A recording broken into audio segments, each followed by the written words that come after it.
श्री गोविंद लीलामृत 9वां सर्ग। जिस प्रकार नटाचार्य अपने शिष्य नट और नटी को अभिनय के योग्य वेशभूषा में सुसज्जित कर अपनी इच्छा के अनुसार अभिनय का रंग जमाता है, उसी प्रकार आज श्री श्री राधा कृष्ण के परस्पर प्रेम रूप नटाचार्य ने दोनों के मन रूप नट को और देह रूप नटी को अपनी इच्छा अनुसार भावावेश में सजाकर कुंज की आड़ में छिपी हुई श्री वृंदा एवं श्री राधा की सब सखियों को श्री युगल का नाट्य दिखलाया। तब इस प्रेम गुरु ने आह्लाद के साथ श्री श्री राधा कृष्ण के मनोरूप अपने दोनों शिष्यों को पहले तो चापल्य, औत्सुक्य और हर्ष आदि नाना भाव रूप अलंकारों से सुसज्जित किया, अर्थात उस समय परस्पर उनके मन में चापल्य आदि नाना भाव उदय हुए। इसके बाद उस प्रेमाचार्य ने श्री राधा के अंग रूप नर्तकी को जृंभादि, उद्भास्वर और सुदीप्त आदि सात्विक भावों द्वारा अलंकृत किया। तब उस प्रेम गुरु ने नर्तकी श्री राधिका का शोभा आदि 7 अयत्नज, विलास आदि 10 स्वभावज और 3 अंगज भावों से श्रृंगार किया। उद्भास्वर, दीप्त, सात्विक आदि अनेक भावों का विवरण श्री उज्ज्वल नीलमणि ग्रंथ में श्री रूप कृपानुगा टीका में दृष्टव्य है। इस प्रकार उस प्रेम गुरु ने चकित और मोगध्य इन दोनों के साथ शोभा आदि 22 भाव रूप अलंकारों से श्री राधा की देह रूप नटी को सुसज्जित किया, अर्थात प्रीतम के संग से श्री राधिका में समय समय पर लीला अनुसार क्रम से 22 भाव उदय होने लगे। इसके बाद प्रेमाचार्य ने अंगज भाव, हाव भाव आदि, अयतनज शोभा आदि, स्वभावज 10 और सुदीप्त आदि 7 सात्विक भाव एवं उद्भास्वर और जृंभ आदि सद्भाव रूपी भूषणों द्वारा सुनिपुण श्री कृष्ण की अंग रूपी नर्तकी को सुसज्जित किया।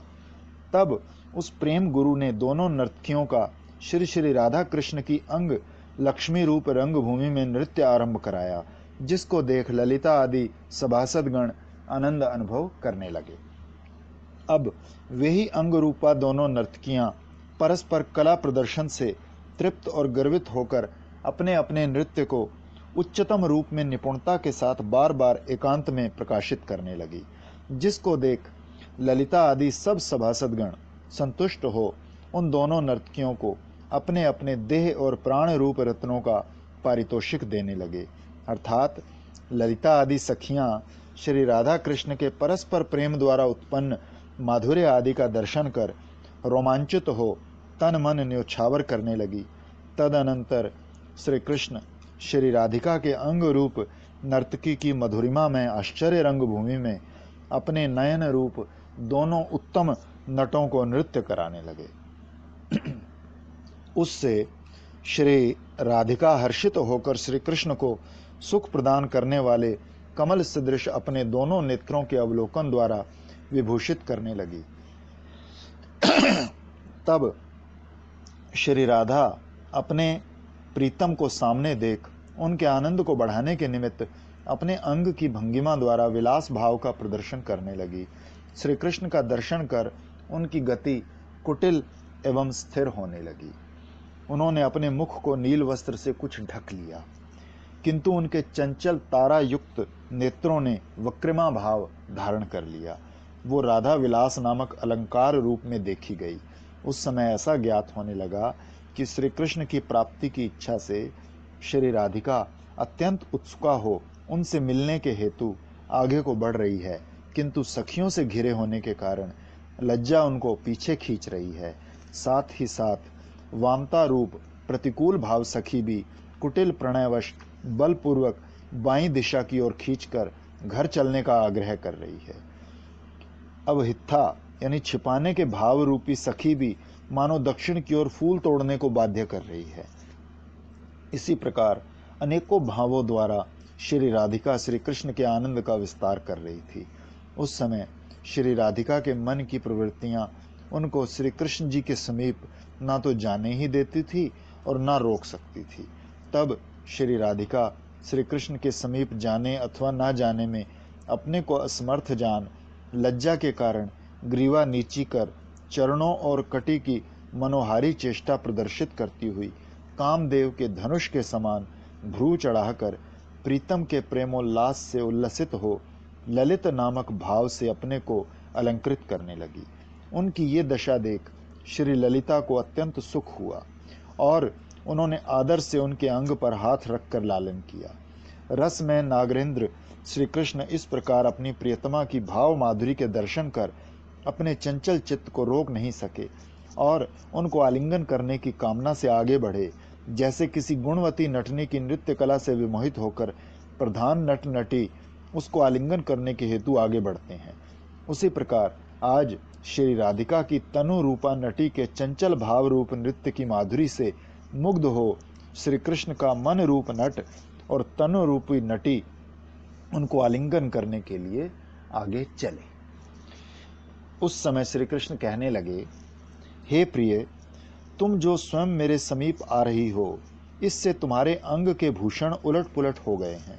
तुम्हारा ये वेश मेरे मन और हस्त आदि को चलायमान कर रहा है, इसलिए मेरे निकट शीघ्र आ जाओ, मैं इन सब को फिर से उचित स्थान पर ठीक कर दूंगा। श्री कृष्ण उनके स्पर्श के लिए अत्यंत उत्सुक थे। आप कुछ परिहास भी करने लगे, जिससे श्री राधिका सकुचा गई और वक्र दृष्टि से उनकी ओर देखने लगी। इस प्रकार श्री राधा विभ्रम नाम के अलंकार से विभूषिता हो श्री कृष्ण के हर्ष को बढ़ाने लगी। यद्यपि उस समय श्री राधिका श्री कृष्ण के समीप जाना चाहती थी, तथापि लज्जा, भय और वामता द्वारा बलपूर्वक पीछे को खींचे जाने से वक्र गति से एक ओर घूमकर फूल चुनने के लिए आगे चली। ये देख श्री कृष्ण ने आकर भुजा पसार कर उनका पथ रोक दिया। इससे श्री राधिका के अंतर में तो सुख हुआ, परंतु बनावटी कोप प्रकाश करने लगी। उस समय श्री कृष्ण श्री राधिका के रसोल्लास से परिपूर्ण अश्रुयुक्त अरुण नेत्र, हेला, विलसित अधर, कुटिल भ्रू और हास्य आदि किलकिंचित भाव से पूर्ण मुखारविंद के दर्शन कर संग लाभ से भी करोड़ों गुना सुख अनुभव करने लगे, जो वाणी द्वारा वर्णन नहीं हो सकता। इसके बाद श्री राधिका ने फूल चुनने के बहाने पास वाले पुन्नाग की कलियों से लदी शाखा पर अपने दोनों कर कमल रख दिए, अर्थात हस्त प्रसारण के बहाने श्री कृष्ण का आलिंगन चाहने लगी। उनके कोमल हाथों के स्पर्श और भुजाओं के फैलाने से पुन्नाग वृक्ष और उत्कंठा से आकुल पुरुष श्रेष्ठ श्री कृष्णचंद्र दोनों एक ही समय खिल उठे, अर्थात प्रफुल्लित हो गए। किशोर अवस्था रूप भट्टाचार्य गुरुदेव के निकट श्री श्री राधा कृष्ण काम रूप न्याय आदि अनेक शास्त्रों का अध्ययन कर रहे हैं। दोनों परस्पर सहपाठी होने पर भी श्री कृष्ण की इच्छा श्री राधिका के ऊपर विजय पाने की है। इस कारण उनके साथ विवाद करने की लालसा है। ये कोई विचित्र बात नहीं है।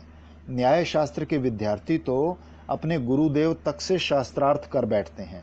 यदि श्री कृष्ण ने श्री राधिका से विवाद किया तो इसमें आश्चर्य की क्या बात है। विवाद इस प्रकार हुआ। श्री कृष्ण, अरे हमारे फूल फल कौन तोड़ रहा है? राधा, कोई तो नहीं, मैं हूँ। श्री कृष्ण, तुम कौन हो? श्री राधा, क्या मुझको नहीं जानते? श्री कृष्ण, जानते तो पूछते ही क्यों? श्री राधा, नहीं जानते तो ना सही, यहाँ से चले क्यों नहीं जाते? श्री कृष्ण, मैं तो पुष्पों का रखवाला हूँ, कहाँ जाऊँ? श्री राधा, यदि भ्रमर हो तो भ्रमरी के पास जाओ। श्री कृष्ण, तुम ही तो भ्रमरी हो। श्री राधा, मैं भ्रमरी कैसे हुई? श्री कृष्ण, तुम्हारा अंतर हृदय पुष्पों में ही रमा हुआ है, इसलिए भ्रमरी हो। श्री राधा, पुष्प का अर्थ कंदर्प बोध करके, तब तो तुम कंदर्प हो, तुम्हारे ही पास आ जाऊंगी। ये वचन सुनकर श्री कृष्ण राधा के समीप जाकर कहने लगे, अई तुम तो परमा सुंदरी हो, उस पर भी पतिव्रता साध्वी, क्या दूसरों के सुमन चुराते तुमको लज्जा नहीं आती? इसमें आश्चर्य ही क्या, अपनी इच्छा अनुसार वन विहार करने वालों को कहाँ लज्जा। अई सुंदरी, तुम जो कह रही हो कि ये तो साधारण वन है, प्रत्येक व्यक्ति का इस पर समान अधिकार है, और अपने आने का कारण भी सूर्य मित्र पूजा अर्थात मेरी ही पूजा बतला रही हो। ये भी कह रही हो कि पुन्नाग वृक्ष मालती लताओं से चारों तरफ घिरा हुआ है, किंतु उस पर भी उनसे अलग अलग ही है, आलिंगन नहीं कर रहा। तो यही प्रकट होता है कि तुम अपने ओष्ठ, दंत आदि के संचालन द्वारा मुझसे यही व्यंग कर रही हो कि मैं तुम्हारे आलिंगन करने में उत्सुक होते हुए भी तुमको आलिंगन क्यों नहीं कर रहा? क्या अकेला पाकर इस प्रकार की छल युक्त बातों से मुझको उत्तेजित करना नहीं है कि इस निर्जन स्थान में भी तृप्ति लाभ नहीं करते हो? हे सुमुखी, तुम तो इस समय मुग्धा हो रही हो, कुछ भी समझ नहीं पाती हो। सुनो, मैं बतलाता हूँ। ये जो पुरुषों में श्रेष्ठ अर्थात पुन्नाग वृक्ष सुंदर सुंदर मालती लताओं से घिरा होने पर भी उनसे अलग है, इसका यही कारण है कि विपरीत वायु इसको मिलाने में बाधा उत्पन्न करती है। यदि सौभाग्यवश कभी अनुकूल वायु चलती है तब मेल हो जाता है। इस कथन से श्री कृष्ण का यही अभिप्राय है कि विपक्ष सखियां हमको तुमसे मिलने नहीं देती हैं और सपक्ष वाली सखियों द्वारा ही मेरा तुम्हारा मिलन संभव होता है। ये तो तुमको विदित है ही कि इस वन के स्वामी महाराज कंदर्प कामदेव हैं। उन्होंने ही प्रसन्न हो इस वन की रक्षा का भार मेरे ऊपर सौंप दिया है। तुम जो अपने तारुण्य रूप 2 रत्न घटों के कारण गर्विता होकर इस वन को लूट रही हो, तब मैं ही इन दोनों रत्नों को हरण किए लेता हूँ, सारा गर्व चूर्ण हो जाएगा। सुंदरी, यदि तुम ये बात कहो कि तुम पहले मुझसे पूछकर ही तो फूल तोड़ रही हो, तो सुनो, मैं तो कभी स्त्री का मुख देखता ही नहीं हूँ। तुम्हारे साथ कथा वार्ता कैसे संभव हुई? और यदि कहो कि स्त्री को एकांत में पाकर पुरुष अपना धैर्य खो देता है और तुम्ही ने मुझे फूल चुनने की आज्ञा दी है, तब सुनो, मैं अकेला कभी रहता नहीं हूँ। मैं कभी स्त्री को ऐसा अवसर ही नहीं देता कि वो मुझे अकेला पाए। इसी भय से कि यदि तुम्हारे समान कोई सुंदरी कदाचित कभी मेरे मन को अपने हाव भाव द्वारा हरण करे, तो मैं सदा अपने सखाओं को अपने पास रखता हूँ। इस निर्जन स्थान में मुझे अकेला मत समझना। श्री कृष्ण कहने लगे, सुंदरी, मेरे साथ चालाकी से काम नहीं चलेगा। चोरों की तरह बातें न बनाओ, सीधी सीधी बात कहो। देखो, तुम्हारा प्रत्येक अंग एक एक चोर है और प्रत्येक सखी एक एक प्रधान चोरनी है। इस विशाल दल को लेकर तुम चक्रवर्ती मदन महाराज की संपत्ति चुरा रही हो। ये न समझो कि स्त्री जाति जानकर तुमको छोड़ दिया जाएगा। यदि हम ऐसा करेंगे तो राजदंड के भागी होंगे। ये कहने से श्री कृष्ण का आशय है कि सब सखियों के सामने ही तुमको हम बलपूर्वक आलिंगन कर लेंगे। विश्व विजयी अनंग महाराज का विषम प्रताप और हमारा अवर्णीय प्रभाव जगत विख्यात है। इस कारण पहरा देने की आवश्यकता ही नहीं पड़ती, प्रताप से ही सब काम हो जाता है। ऐसा कौन है जो हमारी अनुमति बिना इस वन में प्रवेश करने का साहस कर सके? इसी आशा को लिए हुए तो हम इसकी ओर ध्यान नहीं देते। आज ही तो ये पता चला कि हमारी संपत्ति की चोरी हो रही है, तब छिपकर यहाँ आना हुआ। भाग्यवश तुमको दल बल सहित रंगे हाथों पकड़ लिया। इस समय राजा के और हमारे धन और प्रयोजन के बदले तुम्हारी गिरफ्तारी होगी। पहले तो तुमको प्रहार आदि दंड भोगना होगा, अर्थात भुजाओं के पाश में बांध लिया जाएगा। फिर नख आदि द्वारा आघात सहन करनी पड़ेगी। इसके बाद सखियों सहित तुमको राजा के समीप निकुंज में ले जाऊंगा। जिन अनंग महाराज का कभी नाम भी नहीं सुना तुमने, जो ऐसा तुम कहती हो, तो उनका साक्षात दर्शन करना, तभी तो तुम्हारा सारा बड़प्पन जाता रहेगा। बिना विचार किए तुम यहाँ आई हो और फूल तोड़कर अपराधनी हुई हो, इसलिए यदि क्षमा चाहती हो तो हे सुंदरी सुनो। मूल कथा तो ये है कि तुमको छोड़ने की मुझ में शक्ति नहीं है। तुम कहती हो कि ये वन साधारण है, अर्थात इसमें हर कोई प्रवेश पाने का अधिकारी है, तो ये भी कह रही हो कि मैं नहीं जानती हूँ कि इसका कोई रक्षक भी है। यही इसका कारण है कि यहाँ के सब स्थावर जंगम प्रजागण ने अनंग महाराज के आगे तुम्हारे समस्त आचरणों की शिकायत की है। तुमको शास्त्र विरुद्ध काम करते देख उनको बड़ा क्रोध हुआ है। उसी क्रोधावेश के कारण असह्य पीड़ा देकर इस समय तुमको बंधन करने और उनके सम्मुख ही ले जाने का मुझको आदेश दिया है। सिद्धरी, यदि तुम कहती हो कि ये राज्य तो बहुत छोटा है, केवल 4 योजन इसका विस्तार है, इसका राजा अंगहीन है, समस्त तृण आदि इसकी संपत्ति है, फिर ये भी पूछती हो इस राज्य की प्रजा कौन कौन है, तो सुनो, जो समस्त संसार के जीवन की रक्षा की संपदा है, वही सब साध्वी स्त्रियां इस राज्य की प्रजा हैं। सुमुखी, तुम्हारी अंग रूपा चौरणी द्वारा इस राज्य की प्रजा का सर्वस्व हरण हो जाने पर वे लोग इस समय निर्धन होकर इधर उधर घूम रहे हैं। अब सुनो, तुम्हारे किस किस अंग द्वारा कौन कौन सी प्रजा का क्या क्या धन हरण हुआ है। तुम्हारी हथेली और तलुओं ने पत्र और कमलों का सौंदर्य गमन भंगी ने मत हाथी और हंस की चाल, नखों ने दर्पण, जंघा ने हस्ती शावक और स्वर्ण वर्ण कदली वृक्ष का, घुटनों ने स्वर्ण के पात्र की आकृति का हरण कर लिया है।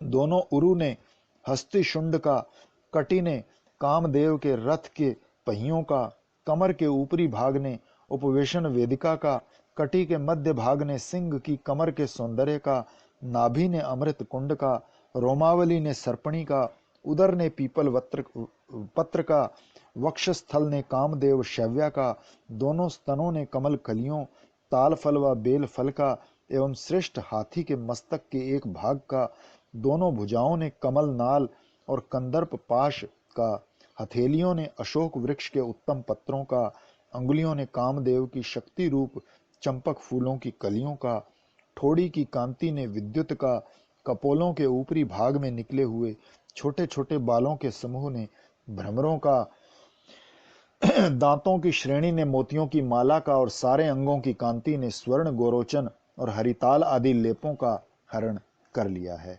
वाणी ने कोकिल कंठ का, नृत्य ने मयूर का, नेत्रों की चंचलता ने भ्रमरी का, मुख के सामने वाले चार दांतों ने कुंद कलियों का, तलुओं ने लाल कमल का, नेत्रों ने मछली मृग चकोरों खंजन और नील कमल का, टेढ़ी चितवन ने कामदेव के तेज बाणों का, भ्रू युगल ने मदन धनुष का, दोनों कानों के परस्पर अंतर भाग ने कामदेव के धनुष की प्रत्यंचा का, होठों ने जबा कुसुम का, होठों के समीप वाले दांतों ने पके हुए दाड़िम बीज का, कंठ की रेखाओं ने शंख का, केशों ने चमर का, उदर की रेखाओं ने यमुना जी की सूक्ष्म लहरों का हरण किया है। यहां तक कि कामदेव के धनुष और बाण जो इस वन में सब प्रकार से सुरक्षित थे, उनका तुम अपनी टेढ़ी चितवन से हरण कर उन्हीं से हमको बींध रही हो। कंदर्प की प्रजा की संपत्ति और राज सिंहासन आदि की शोभा चुराकर उसकी तीर कमान तक लूट ली और उसी की अब टंकार दे रही हो। क्या ऐसी चोरनी को राजा कभी छोड़ सकता है? जिस प्रजा का सौंदर्य, माधुर्य और गौरव संसार में अतुलनीय है, आज वही प्रजा सब कुछ अपना खोकर तिरस्कृत हो रही है। हे सुंदरी, तुम्हारे अंग की ओर देखकर उनकी ओर कोई देखता भी नहीं। आज वे लोग तुम्हारी अंग छटा के द्वारा भिखारी हो गए हैं और व्याकुल होकर सदा तुमको इधर उधर खोजते फिर रहे हैं। इसके बाद श्री राधिका श्री कृष्ण के द्वारा इस प्रकार उपहास युक्त वाक्य और साथ साथ अपनी स्तुति के बहाने अपने समस्त अंगों के सौंदर्य का वर्णन सुनकर उस समय उत्पन्न समस्त सात्विक भावों को संवरण करती हुई ये कहकर वहां से चलने लगी कि कामी पुरुष की ऐसी मिथ्या बातों पर कौन रमणी ध्यान देती है, अर्थात कोई नहीं। इतना कहकर श्री राधिका अपने प्रीतम की अवज्ञा कर उनकी ओर कटाक्ष दृष्टिपात कर मुग्ध अवस्था को प्राप्त हो स्वभाव जात विवोक नामक अलंकार से सुशोभित हो उठी। जब द्रुत गति तेजी से गमन करने लगी तब श्री कृष्ण कहने लगे, हे धूर्ते, इस प्रकार मेरा अपमान कर कहां जा सकती हो? अर्थात मैं तो अनंग महाराज का कर्मचारी हूं, क्या इस प्रकार छोड़ सकता हूं? ये कहकर दौड़कर उनका आंचल पकड़ लिया।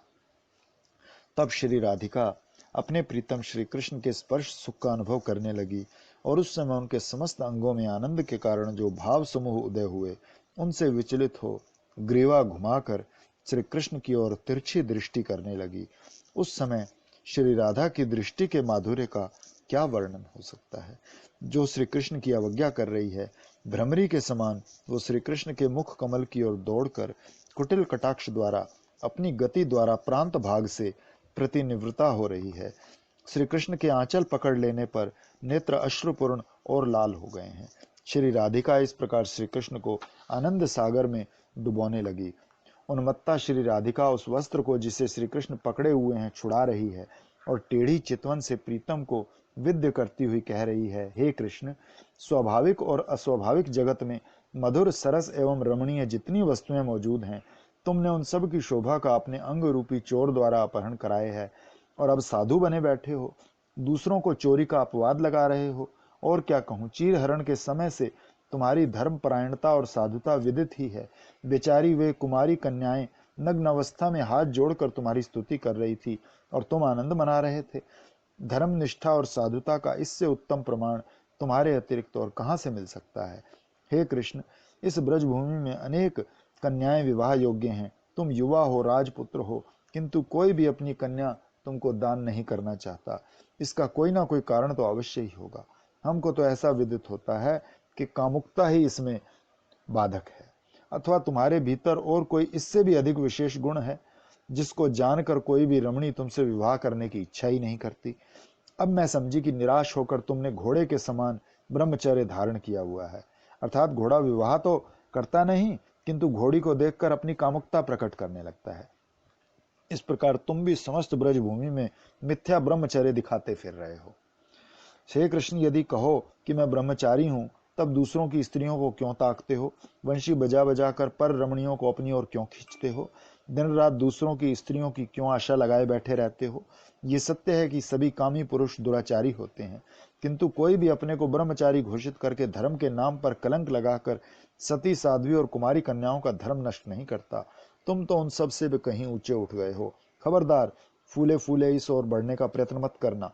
कितने आश्चर्य की बात है कि तुमने इस वन में कभी एक पौधा तक फूलों का बोया नहीं, और इस पर भी अपने को इस वन का स्वामी बता रहे हो। इसके विपरीत इन सारे वनों को गौओं द्वारा नष्ट भ्रष्ट कर रखा है और अपने को रखवाला घोषित कर रहे हो। सुनो, मेरी जो वृंदा नाम की एक सखी है, उसने ही परिश्रम करके इस वन को इतना सुंदर बना रखा है। उसी के नाम पर इस वन का नाम वृंदावन है। विधाता ने रत्न समूह के साथ हमारा राज्य अभिषेक कर ये वन मुझको भेंट में दिया है। आज इसके राजा कंदर्प महाराज और रक्षक के रूप में तुम न जाने कहां से आ धमके। ये विचित्र वन मेरे राधा कुंड के किनारे उत्पन्न हुआ है, अतः ये मेरी क्रीड़ा स्थली है, हमारे सिंहासन का स्थान है, और इसकी शोभा काम शर्मद नामक कुंज बढ़ाती है। और इस स्थान पर कांत वार्ता सुधाधुक नामक मेरे बैठने की जगह शोभा पा रही है। इस स्थान में पुरुष प्रवेश वर्जित है। इस वन में मेरे समान आयु वाली सब सखियां बैठकर प्रीतम की कथा वार्ता रूपी अपने कानों द्वारा पान करती है।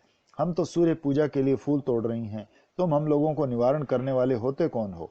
ये स्थान तो हमारा है, दूसरों की जगह पर अपना अधिकार बताते तुमको लज्जा नहीं आती?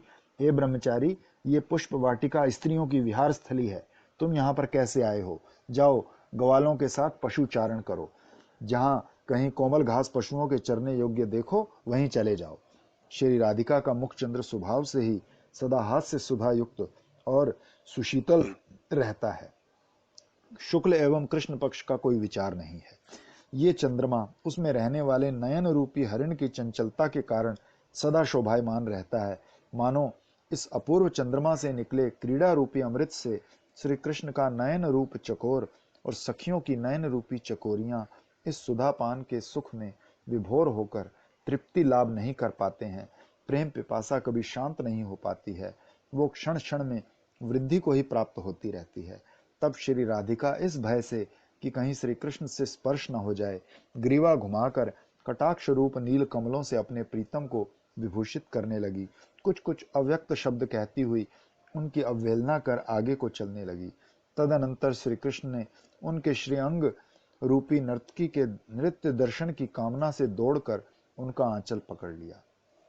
तब श्री राधिका भ्रकुटी चढ़ाकर वक्र दृष्टि से देखती हुई प्रीतम के धैर्य रूपी कवच को छिन्न भिन्न करती हुई बार बार लीला कमल द्वारा उनकी ताड़ना करने लगी।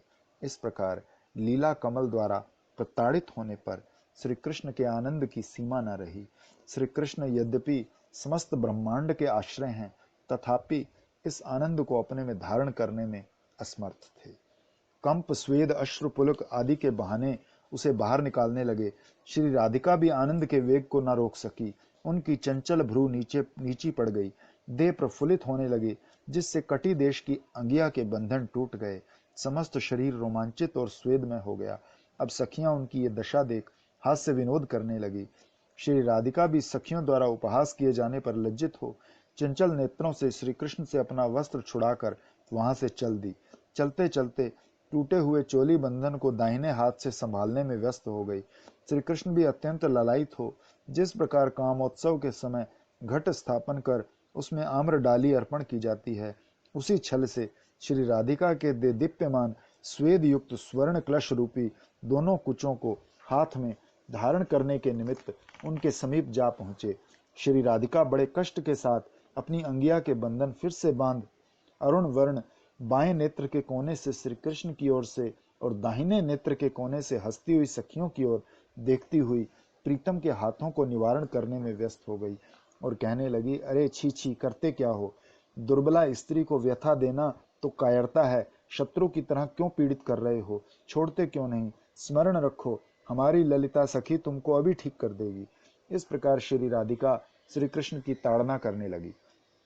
यद्यपि वो प्रेम सुख के कारण वामा रमणी की भांति प्रतिकूल भाव दिखाती हुई अत्यंत उद्विग्न और उत्कंठिता थी, उस पर भी कुछ कुछ मुस्कुराती हुई और रोने जैसा भाव कर तिरछे नैनों से गदगद वाणी द्वारा प्रीतम की भर्त्सना और उनके अभीष्ट सिद्धि में बाधा उत्पन्न करने लगी, अर्थात उनके हाथों को अपने दोनों कुचों से हटाने लगी। उस समय जैसे वायु के वेग से चंचल गुजारते हुए भ्रमर समूह से घिरे दो कमल आपस में मिलते हैं, उसी प्रकार कंकण ध्वनि के साथ श्री श्री राधा कृष्ण का दो हस्त रूप कमलों द्वारा मिलन हुआ, अर्थात श्री कृष्ण के दोनों हाथों में श्री राधिका के दोनों हाथ मिल गए। इस समय श्री ललिता सखी दोनों के बीच उपस्थित हो श्री कृष्ण को निवारण करने लगी। कुंदलता ये देखकर श्री कृष्ण को संबोधित कर कहने लगी, हे कृष्ण, तुम पंच देवताओं का पूजन करो। श्री कृष्ण बोले, हे कुंदलते, तुम इस कंदर्प यज्ञ में आचार्य का पद अंगीकार करो। जिस जिस सामग्री की आवश्यकता पड़े और जो स्थान उचित समझो वो सब हमको बतलाओ। ये सुनकर कुंदलता कहने लगी कि मैं इस यज्ञ की आचार्य नहीं बन सकती। मैंने नांदी मुखी से सुना है कि तुम हमारे प्रिय देवर हो, इस कारण तुमको एक गुप्त बात बतलाती हूँ, सुनो। जिससे ये पूजा बिना किसी विघ्न बाधा के संपन्न हो, तुमको पहले गणेश जी की पूजा करनी चाहिए। श्री राधिका के बाएं कुच को श्री गणेश जी का मस्तक मानो और गणेशाय तुभ्यम नमः इस मंत्र को उच्चारण कर अपना दाहिना हाथ रूपी लाल कमल उस कुच पर समर्पण करो और उनके दाहिने कुच पर जो शिवलिंग रूप बना है नमः शिवाय मंत्र उच्चारण कर अपना कमल रूप बायां हाथ रखो। भीम चंडिकाय नमः मंत्र का पाठ करते हुए अधोमुख श्री राधिका के मस्तक पर अपने दाहिने हाथ रूप रक्त कमल से स्पर्श करो।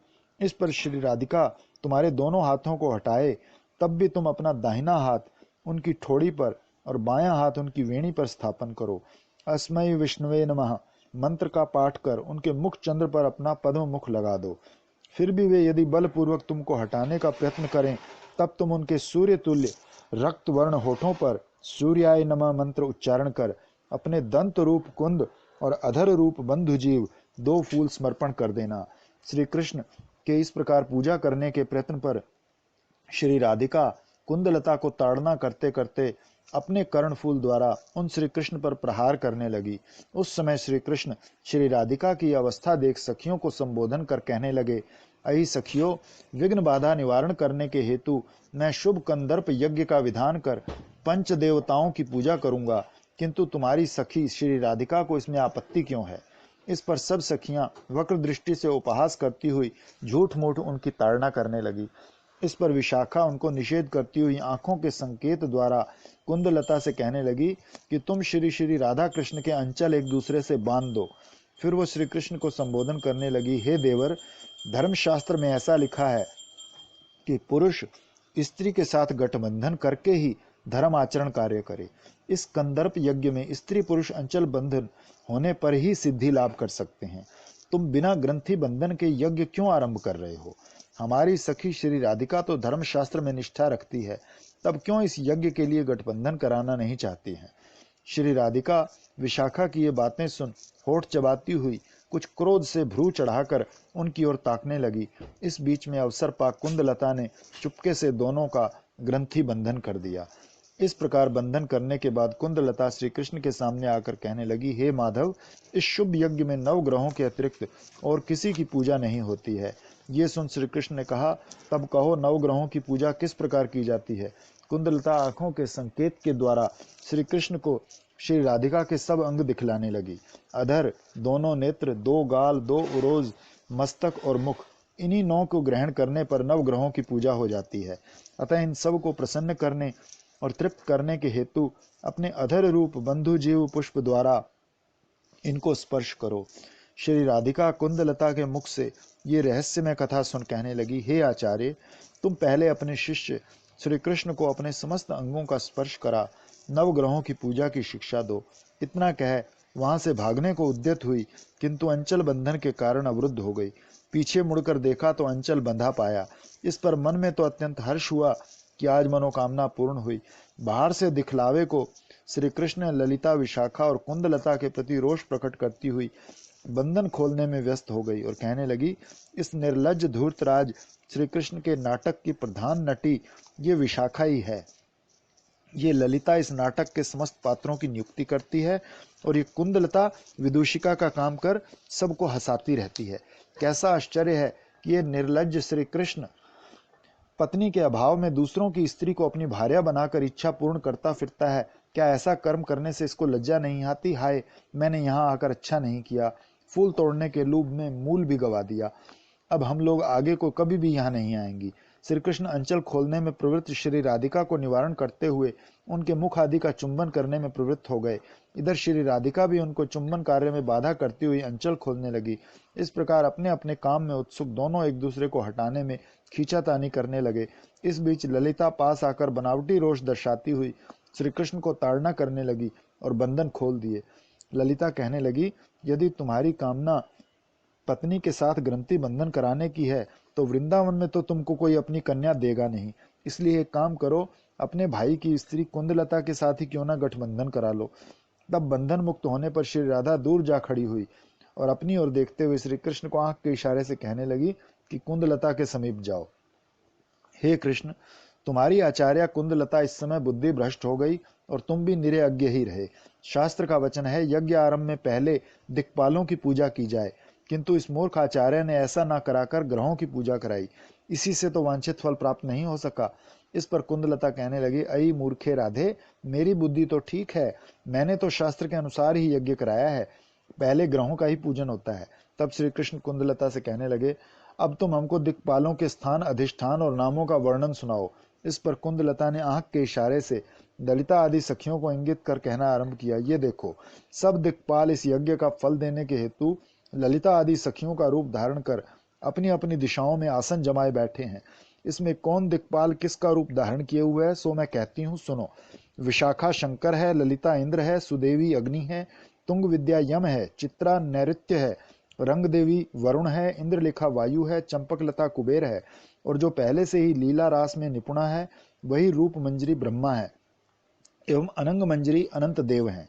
अब कुंदलता श्री राधिका से कहती है, हे सखी, ये सब दिक्पाल रूपा सखिया सदा अपने कार्य साधन के निमित्त और तुम्हारी भलाई के लिए ही यहाँ आई हैं और तुम्हारी पूजा ग्रहण करने को खड़ी हैं। इसलिए वांछित फल प्राप्ति के हेतु इनकी पूजा करो। तब ललिता आदि सखियां कहने लगी, हे नीच निर्लज्जे कुंदलता, तुम अपनी ही पूजा अपने देवर से क्यों नहीं करा लेती हो। श्री कृष्ण सब सखियों को क्रोध युक्त देखकर उन सब की पूजा करने के लिए उन पर द्रुत वेग से आगे बढ़े। सखियां ये देख के कुंदलता के निर्देशानुसार श्री कृष्ण हम लोगों की पूजा के लिए समीप आ रहे हैं तब वे अत्यंत चिंतित हो अपनी रक्षा के लिए सावधान हो गई और प्रत्येक सखी श्री कृष्ण को अपने समीप ही आते देखने लगी।